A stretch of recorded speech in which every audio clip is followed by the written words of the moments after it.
क्षमा मांगो मेरी मां से और उन हजारों लोगों से जिन्हें तुमने उनके कपड़ों की वजह से अपमानित किया। श्रीमती कमला को अपने गांव की एक पुरानी जमीन का मसला हल करना था।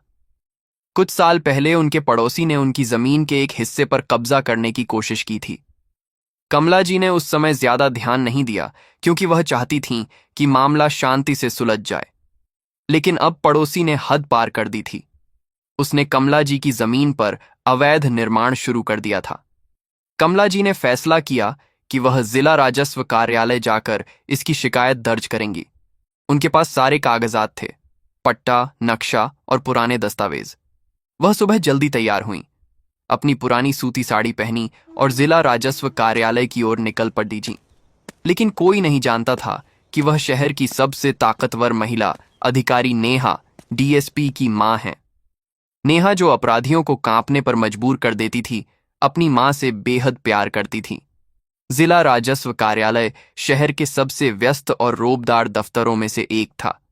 वहां बड़े बड़े व्यापारी, प्रभावशाली लोग और अधिकारी ही आते जाते थे। कमला जी जैसे साधारण लोग वहां कम ही दिखते थे। जैसे ही कमला जी ने दफ्तर में कूदम रखा, सभी की नजरें उन पर टिक गईं। उनको देखकर लोग फुसफुसाने लगे, ये कौन सी गांव वाली आ गई, यहां क्या करने आई हैं? एक कर्मचारी ने दूसरे से कहा। कमला जी ने इन बातों को अनसुना किया और सीधे रिसेप्शन काउंटर की ओर बढ़ीं। काउंटर पर बैठी थी कविता, एक युवा क्लर्क जिसका रवैया हमेशा तीखा रहता था।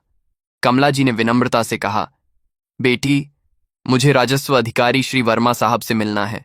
मेरी जमीन पर कब्जा हो रहा है।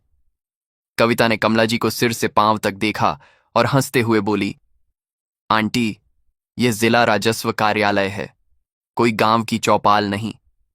तुम्हारी तरह के लोग यहां क्या करने आते हैं? देखो, तुम्हारी साड़ी तो फटी हुई है और ये कागजात शायद किसी कबाड़ी से उठाए होंगे। कमला जी ने शांत स्वर में कहा, बेटी, एक बार कागजात तो देख लो, ये असली हैं। लेकिन कविता ने कागजात लिए बिना ही तंज कसा। असली? तुम्हें देखकर लगता है तुम्हारे पास 2 वक्त की रोटी भी मुश्किल से होगी। जाओ, घर जाओ, यहां बड़े लोगों के काम होते हैं।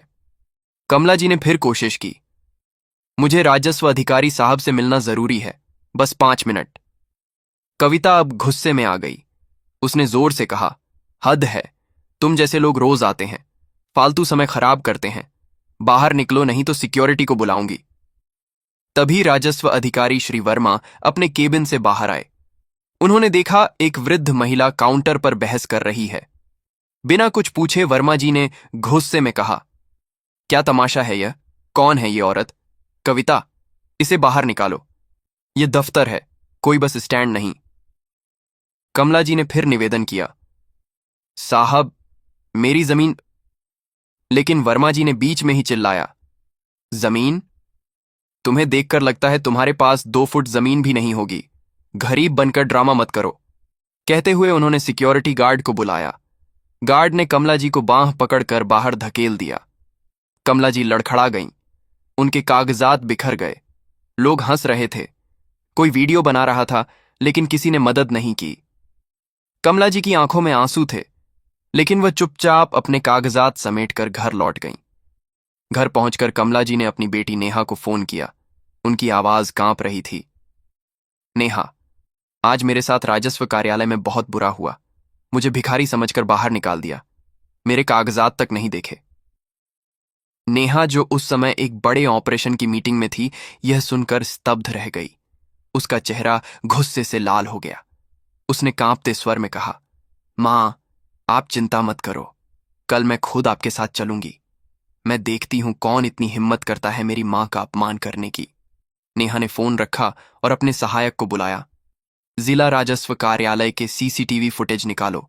मुझे कल की पूरी रिकॉर्डिंग चाहिए और राजस्व अधिकारी श्री वर्मा का रिकॉर्ड चेक करो। नेहा का गुस्सा अब एक मिशन में बदल चुका था। वह अपनी मां का अपमान बर्दाश्त नहीं कर सकती थी। अगले दिन सुबह नेहा ने अपनी वर्दी छोड़कर एक साधारण सलवार कमीज पहनी। कोई मेकअप नहीं, कोई बैज नहीं। वह अपनी मां कमला जी के साथ राजस्व कार्यालय पहुंची। कार्यालय अभी खुला नहीं था। दोनों ने चुपचाप इंतजार किया। जैसे ही गेट खुला, वे अंदर गईं। कविता फिर से काउंटर पर थी। उसने कमला जी को देखते ही तंज कसा, अरे, तुम फिर आ गई। कल समझ में नहीं आया। और ये कौन है साथ में? तुम्हारी बेटी? दोनों मिलकर ड्रामा करने आई हो? नेहा ने शांत स्वर में कहा। हमें राजस्व अधिकारी साहब से मिलना है। ये मेरी मां के कागजात हैं, कृपया देख लें। कविता ने हंसते हुए कहा। कागजात? तुम लोग शायद गलत दफ्तर में आ गए। ये जगह बड़े लोगों के लिए है। तुम जैसे लोग पेंशन ऑफिस जाओ। नेहा ने फिर कहा। बस एक बार कागजात देख लो। अगर गलत हैं तो हम चले जाएंगे। कविता ने अनमने ढंग से कागजात लिए और बोली, ठीक है, बैठो, वहां समय लगेगा। नेहा और कमला जी कोने में एक बेंच पर बैठ गईं। कार्यालय में मौजूद लोग उनकी ओर देखकर फुसफुसा रहे थे। ये कहां से आ गईं? शायद कोई गांव से आई हैं। इनके पास तो जूते भी ढंग के नहीं। नेहा सब सुन रही थी, लेकिन उसने धैर्य रखा। कमला जी थोड़ी असहज थीं, लेकिन नेहा ने उनका हाथ पकड़कर कहा, मां, बस थोड़ा और, सब ठीक हो जाएगा।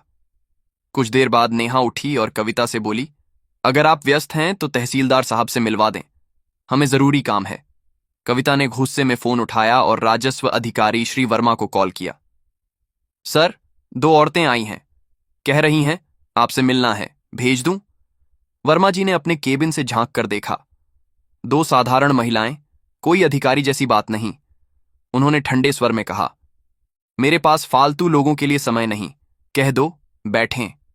कविता ने नेहा से कहा, बैठो, साहब व्यस्त हैं। नेहा और कमला जी फिर चुपचाप बैठ गईं, लेकिन अब नेहा का धैर्य जवाब दे रहा था। उसने मां की ओर देखा, जिनकी आंखों में अपमान का दर्द साफ दिख रहा था। नेहा ने मां का हाथ जोर से पकड़ा और धीमे स्वर में कहा, मां, अब बस, इनका समय खत्म हुआ। नेहा उठी, अपनी सलवार कमीज ठीक की और सीधे राजस्व अधिकारी केबिन की ओर बढ़ी। वर्मा जी ने कांच से देखा और घबरा गया। वह जल्दी से बाहर आया और रास्ते में खड़े होकर बोला, हाँ, बताओ क्या काम है? नेहा ने एक लिफाफा निकाला और कहा, कुछ नहीं साहब, मेरी मां की जमीन का मामला है, ये कागजात देख लें।